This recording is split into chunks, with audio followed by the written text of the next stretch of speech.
ربنا أصلح نوايانا واغفر خطايانا. الله الله واجعل في الجنة مثوانا. الله ربي أسعدنا مولانا بدنيانا وأخرانا. الله يا مولانا، الله الله يا الله مولانا، الله يا مولانا، حالي ما يخفاك يا الواحد ربي. الله يا مولانا، الله الله يا الله مولانا، الله يا مولانا، حالي ما يخفاك يا الواحد ربي.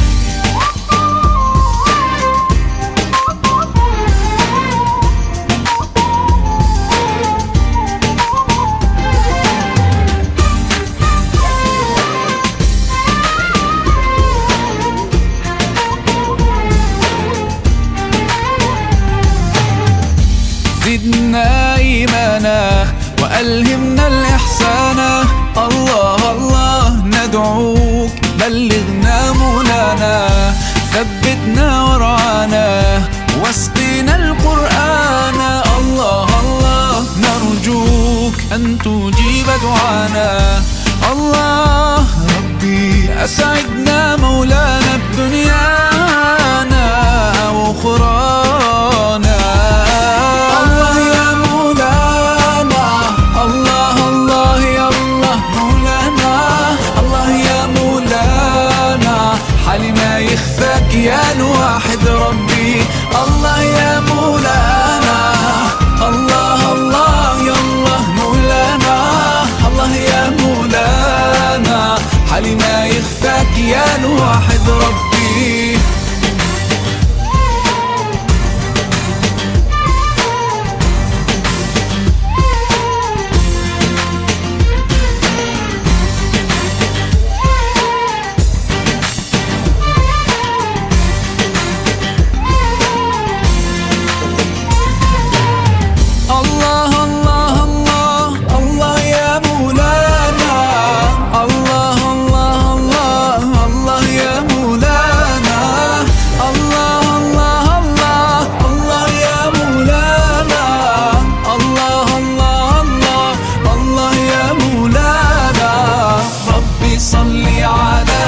محمد نبينا من حل في طيبة نورا وسكينة.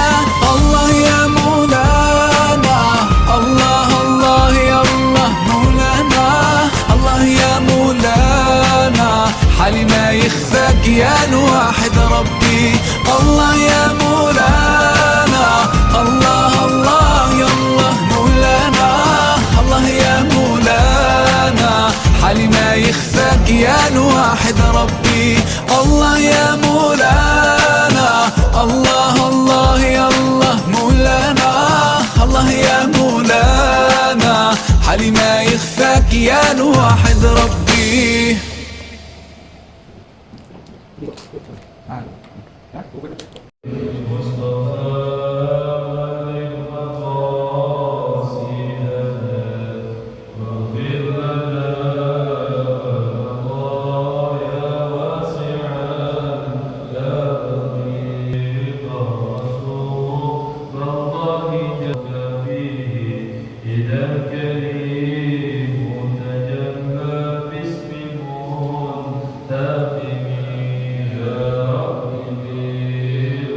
Mustafa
ilmu yang menjadi sahnya ibadah-ibadah kita.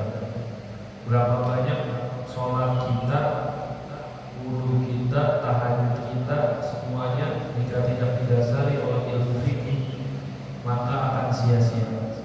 Karena ini yang pertama yang wajib, ilmu yang wajib dipelajari sebelum ibadah, ilmu fikih. Maka kalau ada orang yang masuk Islam, baru masuk Islam, yang wajib diajarin ya ilmu bagaimana caranya sholat, bagaimana caranya wudu, bagaimana caranya sholat, bagaimana caranya membaca surah Al-Fatihah. Kalau orang baru masuk Islam itu yang pertama kali diajarin setelah syahadat tauhid itu langsung ke fikih. Kenapa? Karena dia wajib sholat. Ini ilmu yang wajib. Orang ibadahnya banyak, kalau ilmu fikihnya kurang atau dia nggak belajar, maka banyak yang menjadi ibadahnya sia-sia. Kita sampai kepada air, ada dua macam, ada yang 2 tulang, ada yang di bawah 2 tulang. Air yang 2 tulang itu sekiranya kalau itu 60 cm kali 60 cm kali 60 cm. Jadi dalam tulang 60 cm, panjang lebar 60 cm itu 2 tulang. Kalau kemasukan najis, kejatuhan, misalnya kena air kencing, itu nggak najis, kenapa? Karena 2 tulang. Tetapi tidak pernah ukulata ini layak dilakukan. Kalau air menyampai 2 tulang, dia nggak bisa terkena atau menjadi najis, kecuali berubah rasa, air atau warna sama bau, itu najis. Kalau air yang di bawah 2 tulang, cipratan air kencing kita lihat najis, atau kena sesuatu yang najis, air yang di bawah 2 tulang atau najis. Kalau najis nggak boleh pakai bahasa suci. Terus saya Ustaz, kalau ada air saya ember nih nggak 2 tulang terus najis, bagaimana? Apa dibuang? Jangan dibuang. Caranya dibikin ember, dipenuhi kerangnya lain sampai luber, sampai banyak yang tumpah, sekiranya airnya itu sudah jadi suci lagi. Jadi begitu. Kalau misalnya air yang kena najis, al-qalilu yatanajasu bi wudu'i najasatin fi ba'ilam yataghayyar. Air yang sedikit yang di bawah 2 tulang menjadi najis sebab jatuhnya najis ke dalam air tersebut. Wa illam yataghayyar, walaupun warnanya enggak berubah. Contohnya ada kotoran, botol cecek atau apa jatuh ke ember kita punya embernya sedikit, itu jadi najis semua. Airnya jadi najis semua. Cara mensucikannya bagaimana? Kita buang kotorannya, kita bikin luber. Jadi kalau misalnya air yang dipakai buat mutan najis itu nggak boleh dipakai buat wudu, nggak boleh dipakai buat mandi, air minum. Maka kita kalau misalnya di kamar mandi kita nih airnya kecil, airnya atau embernya kecil, terus kita mandi hadas besar atau kita wudu, itu hati-hati. Kadang karena kita belajar air 1 ember tuh kecil, dia wudu di situ. Kan sisa air wudu namanya air mustamal ya. Air mustamal itu air yang sudah digunakan, nggak bisa dipakai wudu. Kalau bekas air wudu kita netes ke ember yang ada di bawah, yang tadi kita pakai, itu udah nggak bisa dipakai lagi. Makanya yang paling enak main keran, bumi pelan, bawahnya kadangin pakai air. Karena air 1 ember nih dikit nih, kita wudu di situ, jatuh bekas wudu kita ke bawah itu udah nggak bisa dipakai lagi. Tapi suci, itu namanya air mustamal, air yang sudah digunakan. Wa kharaja min najasa mutanajjisa najis ma'furun. Ada juga najis-najis yang dimaafkan. Contohnya apa? Seperti air kita nih kemasukan atau kejatuhan nyamuk, hewan-hewan yang darahnya tidak mengalir, kemasukan nyamuk, kemasukan Apalagi lalat itu nempel di kotoran hewan. Setelah dia nempel, lalat ini terbang ke tempat ember kita najis apa? Kira-kira najis ya? Najis yang dimaafkan, jadi nggak apa-apa. Najis tapi najis yang dimaafkan, airnya tetap suci. Seperti itu, kenapa? Karena dimaafkan ketika ada sesuatu yang sulit buat dihindari. Kan lalu susah dihindari. Dia misalnya ke kotoran langsung ke air kita, itu najis yang dimaafkan. Jadi kalau misalnya masalah air yang kita ngerti, kadang mandi ada susah, mandinya jangan berdiri. Kalau ember kecil mandi jongkok. Kenapa? Karena kalau kita mandi berdiri, bekas cipratannya kena ke ember. Ember itu jadi air mustakmal. Kalau air mustakmal nggak bisa dipakai lagi. Dan ini banyak. Wal ma'ul katsirul la yatanajjas. Air yang banyak dua pula itu tidak bisa menjadi najis ketika kemasukan najis kecuali berubah rasanya, warnanya, atau rasanya, warnanya dan baunya. Kalau itu berubah, ada air dua pula nilainya. Dua pula itu tadi saya bilang ukuran kolomnya 60 cm kali 60 cm panjang lebar ke samping lebar ke bawah itu 60 cm. Dia kemasukan najis. Kalau berubah rasa atau warna, masukkan misalnya air putih, jadi kuning airnya, berarti najis.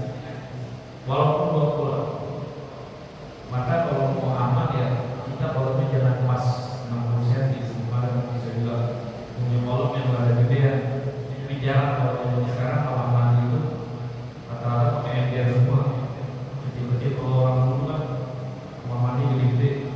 Karena takut kalau misalnya ada najis masuk ke dalam kamar mandinya.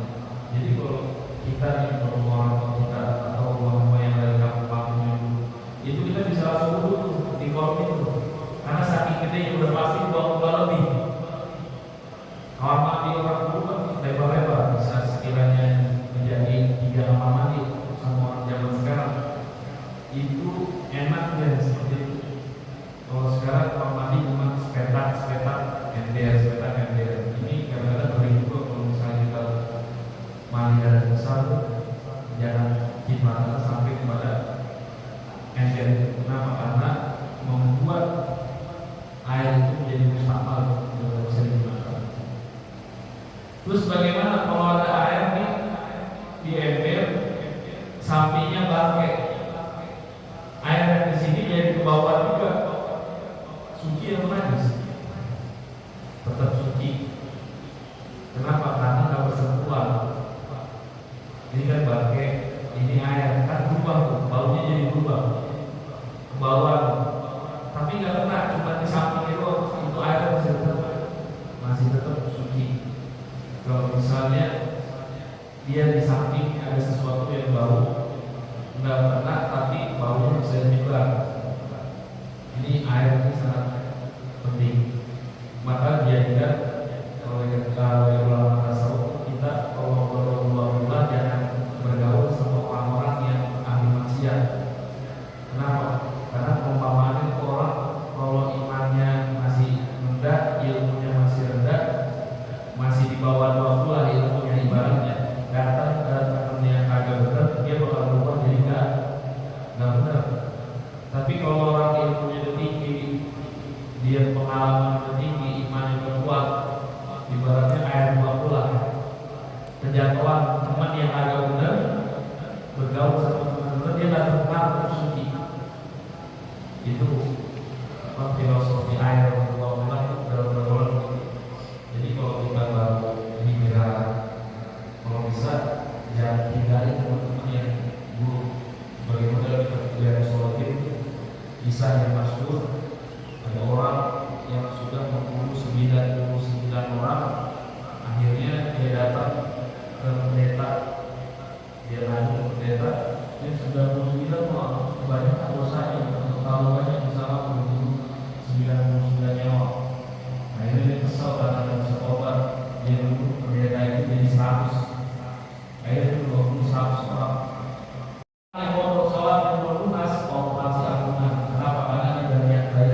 diambil sama orang yang bertani.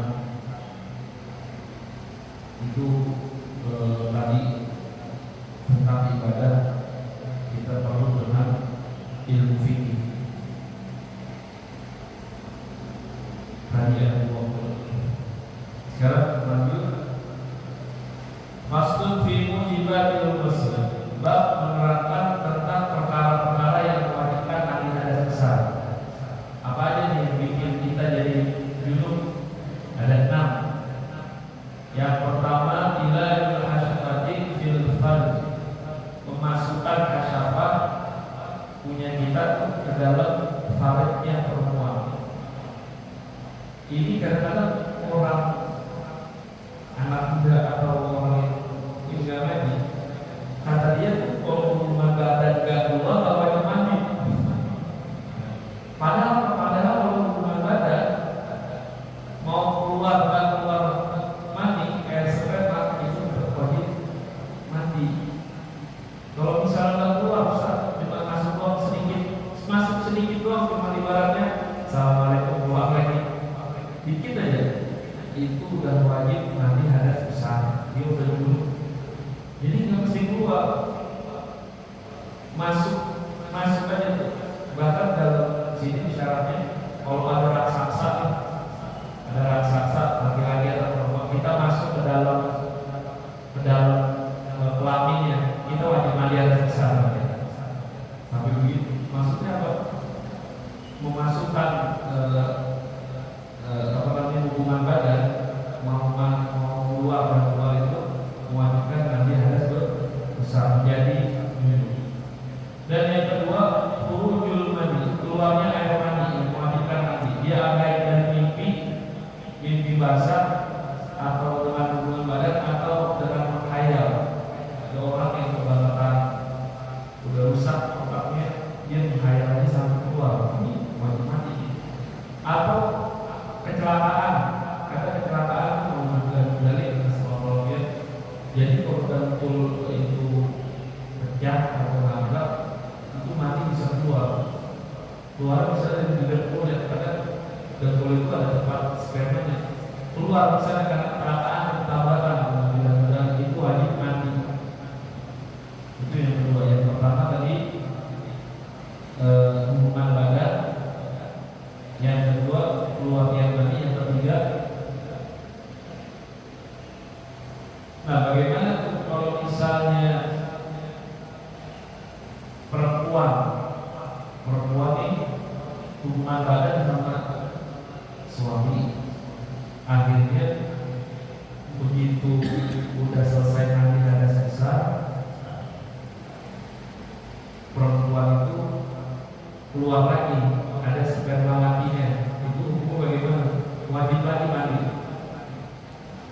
Baik itu mandi sendiri-sendiri atau mandi orang lain.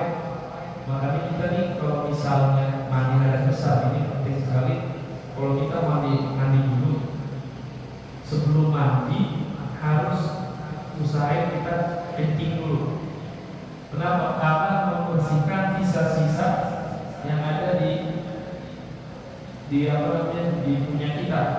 Kalau misalnya kita nih habis hubungan badan langsung mandi, ternyata masih ada sisa sperma di punya kita, keluar lagi dikit, itu ada mandi lagi.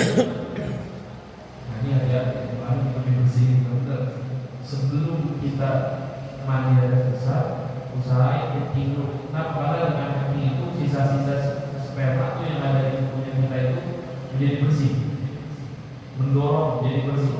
Kalau kita udah kencing habis hubungan badan, dia langsung mandi, ternyata masih ada sisa sperma dikit di ujung kepalanya, keluar lagi, wajib mandi lagi.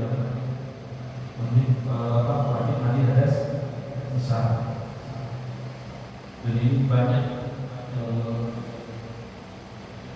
bahkan kalau misalnya perumpamaan, kalau dari ada orang yang kemaluannya panjang, terus dia masukin kemana, ke depan, ke belakangnya, maka dia tetap wajib mandi. Jadi wajib mandi itu ketika masuk ke jalur belakang atau jalur depan. laki-laki atau perempuan atau hewan. Ada orang yang mau pada sakit, ada hewan disuguhin sampai kambing, itu wajib mandi hari besar. Rasulullah, orang macam-macam. Lalu orang ahli ibadah, dia cuma ahli ibadah tapi nggak tahu ilmu fikih, nggak tahu halal haram. Akhirnya apa? Dia mau ibadah di atas gunung, lama bertahun-tahun. Ada orang ulama mampir ke tempatnya, kamu ibadah? Iya, saya ibadah udah bertahun-tahun di atas ini. Terus kalau misalnya kamu mau sholat, iya waktu mau sholat saya sholat, waktu mau puasa. Terus kalau kamu nggak nikah nih, kamu gimana kalau misalnya lagi ada syahwat? Kata orang itu ada budak. Akhirnya kenapa? Berarti itu ahli ibadah, dia kalau lagi pengen ada syahwatnya, dia berhubungan sama budak. Ini ahli ibadah dia nggak ngerti ilmu fikih, nggak tahu halal haram. Makanya bahaya banget ada orang yang ahli ibadah tapi nggak paham ilmu fikih. Ibadahnya menjadi bahaya untuk orang-orang yang membuat diri sendiri. Jadi tadi ahli ibadah nggak tahu halal haram, jima sama hubungan sama hewan, ini juga mewajibkan mandi.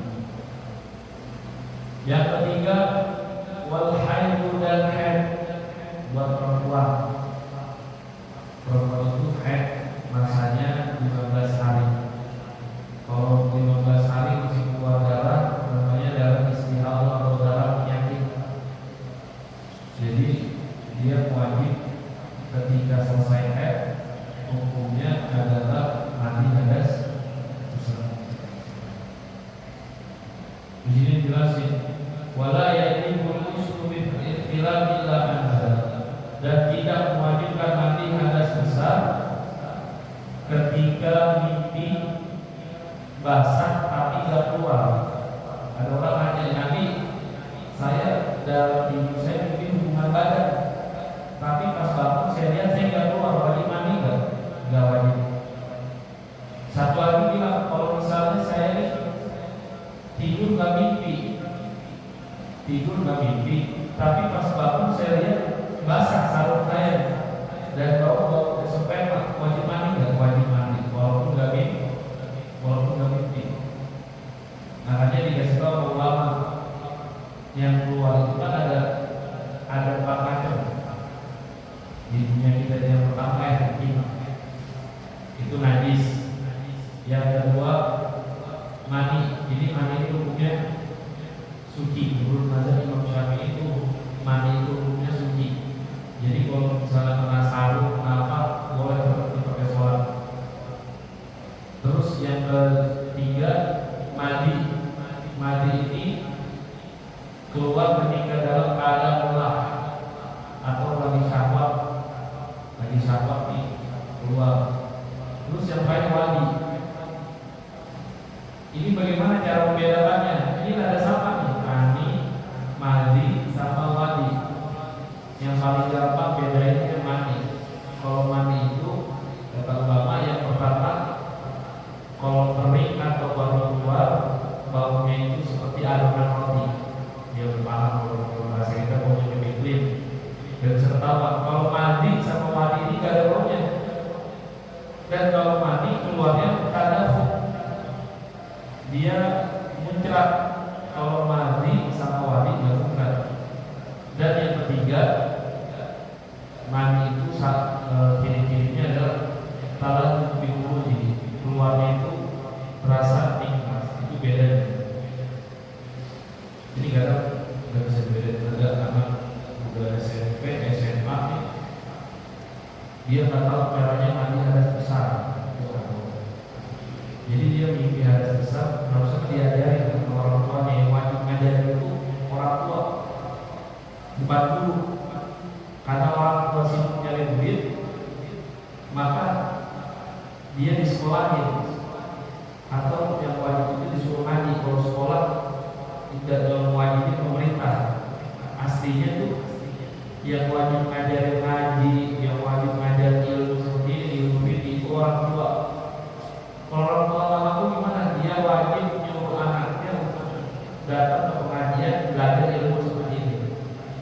dia wajib membayar dulu karena udah gantiin melaksanakan kewajiban dia sebagai orang tua. Jadi anak umur SMA nggak tahu kalau mimpi basah itu wajib mandi, nggak tahu cara mandi harus susah. Ini musibah ya sekarang. Ditanya bagaimana mandi harus susah, dia nggak tahu. Terus selama ini gimana, ya udah mandi aja kayak biasa. Tapi sholat udah sunat, sholat ada sah. Kita kalau ada besar sholat dan ada sah, ada diterima sholat. Ini kita punya anak, punya ponakan, mau kasih tahu ilmu-ilmu ini ilmuwan. Zaman sekarang orang kurang paham. Buat nifas, sudah nifas yang keempat yang mewajibkan mandi adalah nifas. Nifas itu darah yang keluar setelah melahirkan. Jadi setelah melahirkan itu ada perasaan namanya nifas. Selesai nifas wajib mandi. Yang kelima al-wiladah. Al-wiladah apa? Melahirkan. Ada orang keguguran melahirkan darah atau daging, itu tetap wajib mandi. Kenapa? Karena dia melahirkan, dia sudah melahirkan, walaupun anaknya meninggal, walaupun dia keguguran, itu sudah termasuk yang mewajibkan dia mandi. Dan yang keenam yang mewajibkan mandi adalah al-mautu, kematian. Tapi ya yang wajib mandi ini yang masih hidup, bukan sudah mati. Orang mati wajib dimandi. Kalau udah mati ini susah. Yang wajib mandi itu yang masih hidup. Maka dalam hukum kita mengurus jenazah hukumnya apa? Fardu kifayah. Apa fardu kifayah? Kewajiban yang apabila sudah dikerjakan sama satu orang atau dua orang, maka yang lainnya gugur kewajiban itu. Tapi kalau misalnya nggak ada yang melaksanakan kewajiban itu sama sekali, ada orang meninggal nih, nggak diurusin sama siapa-siapa, tetangganya, orang itu satu kampung dosa semua. Tapi ada satu jenazah sudah diurusin sama dua orang aja, atau satu orang, dia yang potong sendiri, dia yang mandi, dia yang ngurin. Satu orang itu sudah wakilin yang lainnya fardu kifayah dan wajib dimandiin. Orang yang meninggal wajib dimandiin. Jadi dalam agama Islam itu diajarin wajib dimandiin. Kalau dulu orang-orang Kristen, kalau sekarang kalau meninggal baru didandan-dandanin. Itu dulu baru didandanin. Dulu yang meninggal aja biasa. Kenapa dia dandanin? Karena lihat Islam. Islam itu kalau meninggal, jenazah itu dihormatin, dimandiin, ditutup dengan rapel, pakai kain kafan. Sunahnya kain kafan berapa lembar? 3 lembar atau 2 lembar. Terus diapain? Dirapihin, dikasih kamper, dikasih minyak wangi. Akhirnya orang-orang Nasrani itu ngikutin. Justru orang-orang Nasrani ngikutin karena Islam. Kayak bersih-bersih aja. Menurut sejarah, orang-orang Islam udah tahu sabun, sampo. Orang-orang Eropa itu masih buang air besar di jalanan. Makanya orang-orang kaya dulu di Eropa pakai sendal tinggi-tinggi karena di jalan itu banyak kotoran-kotoran manusia. Kalah mereka itu majunya Islam. Sekarang ini Islam ada sabun, sampo itu yang nemuin orang Islam pertama kali. Walaupun itu hal-hal yang mewajibkan. Ya. Terus bagaimana cara mandi hadas besar? Rukunnya cuma 2 mandi hadas besar. Yang pertama niat, yang kedua meratakan air ke seluruh tubuh. Dan ini juga penting. Kita dulu. Kalau misalnya ada anggota tubuh kita yang nggak pernah, itu wajib diulang wudunya. Maka yang paling sering, yang paling kita itu kalau ngecat. Kita ngecat nih, di tangan kita ada bekas cat. Ini kan menghalangi air masuk ke dalam kulit. Wudunya nggak sah, harus biasa dihilangin dulu.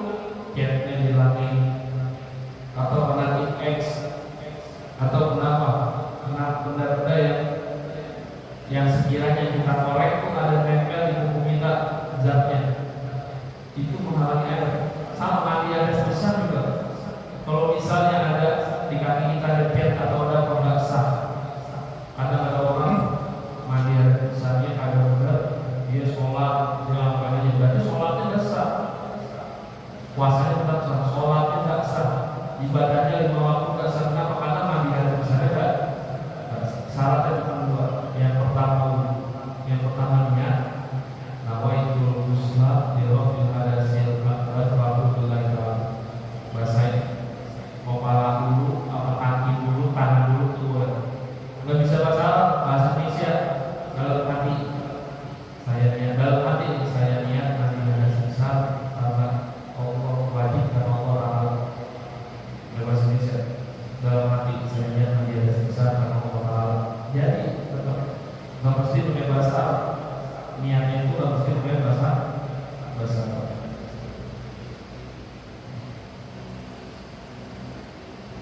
Jadi itu yang mewajibkan. Jadi kesimpulannya,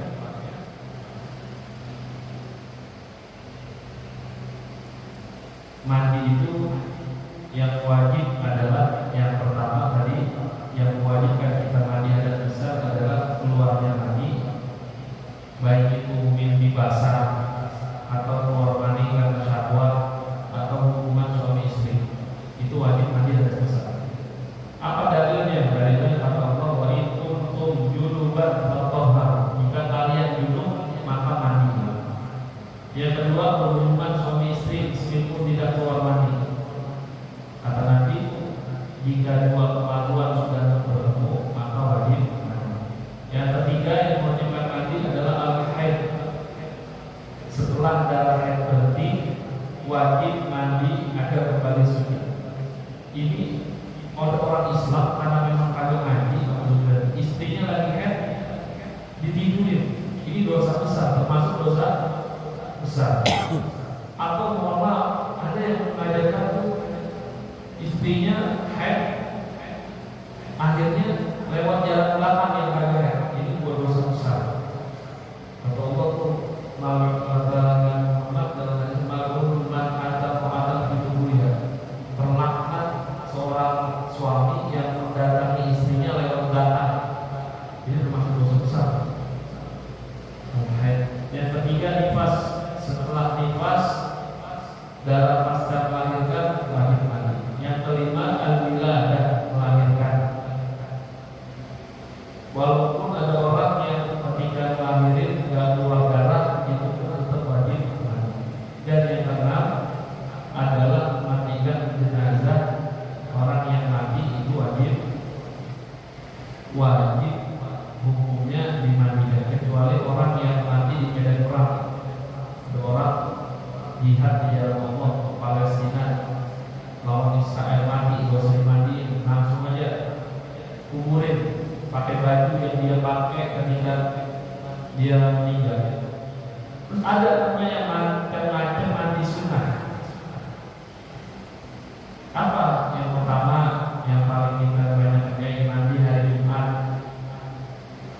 Karena Nabi Muhammad SAW itu gak pernah meninggalkan mandi hari Jumat. Kalau kita begitu tahu wajib, pokoknya orang tua kita kalau sebelum sholat wajib. Masuknya mandi hari Jumat ini ketika sudah jam 12 malam Jumat jam 12 malam lewat 1, kita mandi udah dapat sunnah mandi Jumat. Tapi yang paling utama yang mandi hari Jumat itu ketika pengen sholat Jumat, pengen dapat sunnah mandi. Bahkan dalam sebuah riwayat tuh, orang yang mandi sholat mandi Jumat akan dijaga sama Allah selama 1 minggu ke depan, sampai Jumat lagi, dan diberikan cahaya dari Jumat pertama sampai Jumat yang kedua. Kalau orang yang mandi hari Jumat. Yang kedua, mandi sunnah. Ini yang sunnah mandi, gak wajib tapi sunnah. Mandi hari raya Idul Fitri adalah ketika kita mau Idul Adha, Idul Fitri, ada mandinya. Bagaimana niatnya? Udah, saya niat mandi sunnah Idul Fitri karena Allah Taala pengen berangkat tuh pagi-pagi sholat Idul Adha atau Idul Fitri. Kita niat, saya niat mandi Idul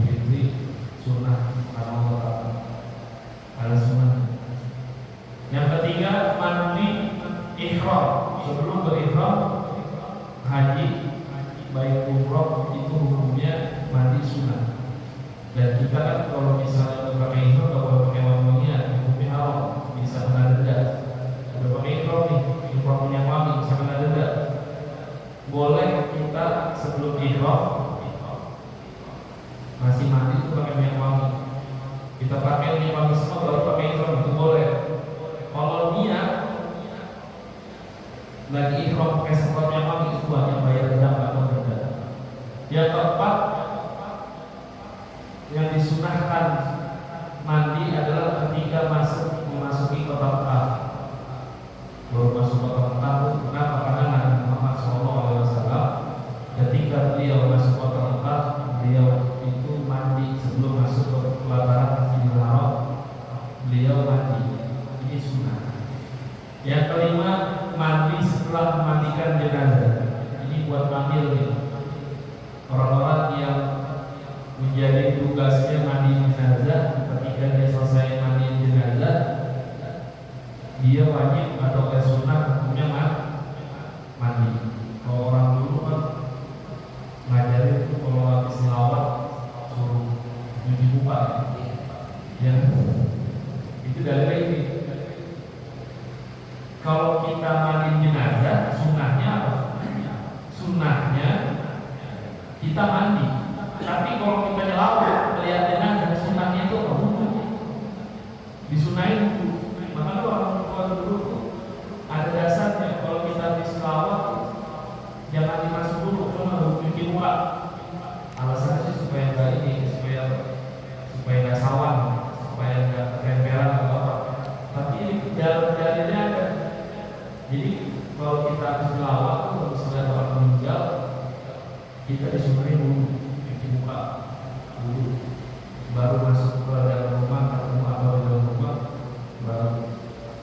Kalau kita mandi jenazah, ada yang bahkan yang mengajarkan kita misalnya bisa memandikan jenazah nih, maka kita wajib apa?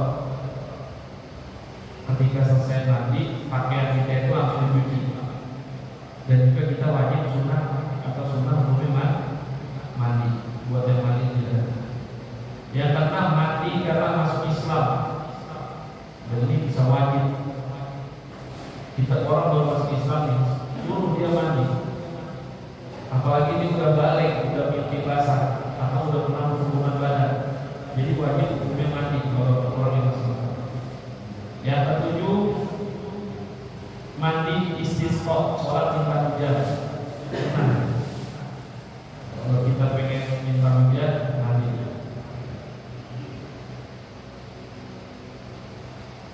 Yang kedelapan, mandi akibat pingsan. Jadi ada orang pingsan lama sejam 2 jam, itu pas bangun sunnahnya mandi.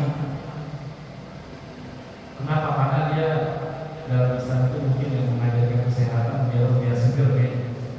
Yang kesembilan, mandi sebelum menguji Arafah. Ini buat yang haji. 10 sunnah mandi. Yang ke-10 adalah mandi untuk kebersihan.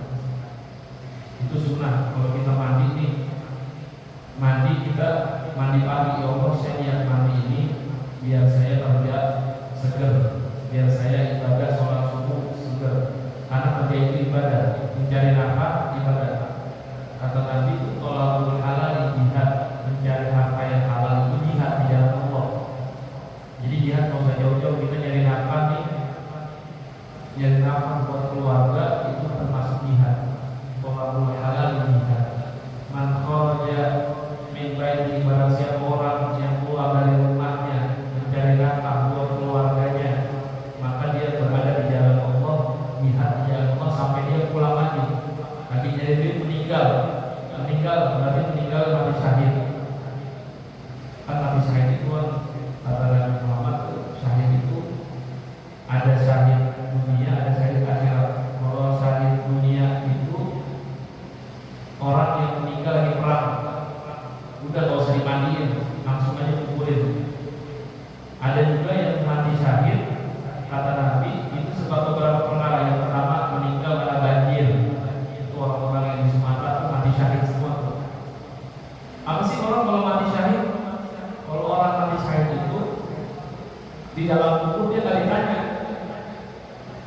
Dari tanya makro mau tidur aja selamat, dan dari azan kubur orang yang mati syahid.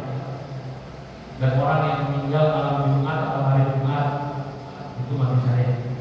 Meninggal karena sakit perut, baik itu sakit demam atau apa. Ada orang yang sakit demam atau sakit perut sampai meninggal, itu mati syahid. Atau tadi kebanjiran, orang yang kebanjiran itu mati syahid semuanya. Atau ketiban tembok atau rumah, mau bilang gempa, rumah meninggal, itu mati syahid. Itu ada beberapa orang yang mati syahid. Ini kata Rasulullah SAW. Banjir, kebakaran, masalah itu semua orang-orang yang mati syahid. Jadi seperti itu. Jadi mandi wajib tadi dan mandi sunnah. Yang paling sering kita lakuin ya mandi Jumat itu mandi sunnah. Yang ketiga, kalau orang Arab dulu kan air sedikit, di sana susah air, begitu panas. Jadi mandinya minimal hari Jumat atau seminggu sekali. Kalau kita di sini air banyak, mandi sehari bisa 2 kali, 3 kali, mandi 5 kali juga bisa.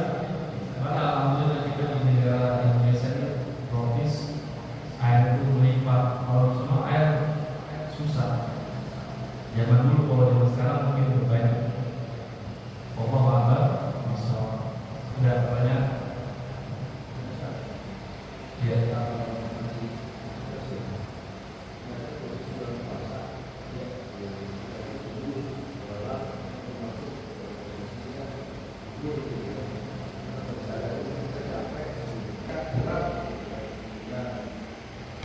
Bulan puasa, siang berpuasa.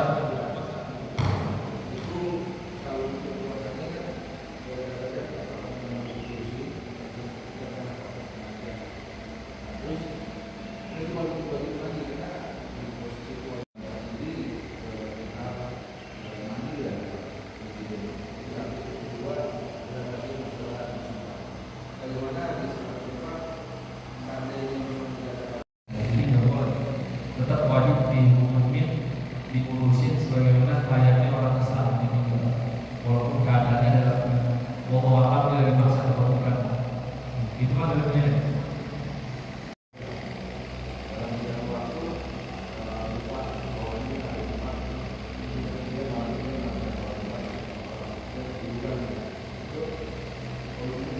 Solusinya ini sholat zuhur. Iya, jadi kita lupa nih. Misalnya atau lagi kerja, kalau kerja keamanan kan kadang nggak bisa digantiin. Dia sampai ke sholat Jumat itu berarti tetap wajib sholat zuhur. Atau kita lupa nih ternyata hari Jumat nih, tiba-tiba bukan hari apa? Dia biasa aja, kalau hari Jumatnya nggak sholat Jumat, akhirnya lewat. Kenapa sholat Jumat 2 rakaat? Karena 2 rakaatnya itu diganti dengan 2 khutbah. Jadi 2 khutbah